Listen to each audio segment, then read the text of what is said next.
देखिए, अरविंद केजरीवाल कानून व्यवस्था की बात करते हैं, किस मुंह से करते हैं? उन्हें शोभा नहीं देता। वो स्वयं अपने घर की ही व्यवस्था ठीक कर लें। उनकी पार्टी में तो पूरी फौज है भ्रष्टाचारियों की। केजरीवाल साहब जो अमित शाह जी की जो बात करते हैं, तो माननीय गृह मंत्री अमित शाह साहब ही वो आदमी हैं जिन्होंने इस देश के माथे पर जो कलंक था धारा 370 वो खत्म किया और किसी की एक पत्थर तक फेंकने की हिम्मत नहीं हुई। देखिए, अरविंद केजरीवाल कानून व्यवस्था की बात करते हैं, किस मुंह से करते हैं? उन्हें शोभा नहीं देता। वो स्वयं अपने घर की ही व्यवस्था ठीक कर लें। उनकी पार्टी में तो पूरी फौज है भ्रष्टाचारियों की। उनकी आवाज पर किस तरह के गुंडे मवाली हैं कि एक उन्हीं की पार्टी की महिला सांसद के साथ जिस तरह से मारपीट हुई है वो हमने देखा। अभी हाल ही में उन्हीं की पार्टी के विधायक अमानतुल्लाह खान साहब के साहबजादे ने तो खुलेआम कानून की धज्जियां उड़ा दी हैं।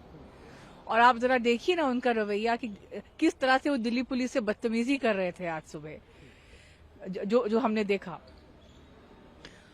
तो मैं यही कहूंगी कि और केजरीवाल साहब जो अमित शाह जी की जो बात करते हैं, तो माननीय गृह मंत्री अमित शाह साहब ही वो आदमी हैं जिन्होंने इस देश के माथे पर जो कलंक था धारा 370 वो खत्म किया और किसी की एक पत्थर तक फेंकने की हिम्मत नहीं हुई। और केजरीवाल साहब और अन्य दलों ने क्या कहा था कि खून की नदियां बह जाएंगी, ये हो जाएगा। क्या हुआ? कुछ भी तो नहीं हुआ। माननीय अमित शाह जी के ही मंत्रालय द्वारा माननीय प्रधानमंत्री मोदी जी के नेतृत्व में 3 नए आपराधिक कानून लाए गए हैं और दिल्ली में भी आम आदमी पार्टी के गुंडे मवालियों के आतंक पर नकेल कसने का काम अमित शाह साहब ही कर रहे हैं। तो जाहिर सी बात है केजरीवाल साहब तो बौखला जाएंगे। उनकी परेशानी तो बिल्कुल मतलब जायज है। मीटिंग हुई आज वक्फ बोर्ड को लेकर, उसमें 10 एमपी सस्पेंड भी हो गए क्योंकि उसमें हंगामे की खबर सामने आई।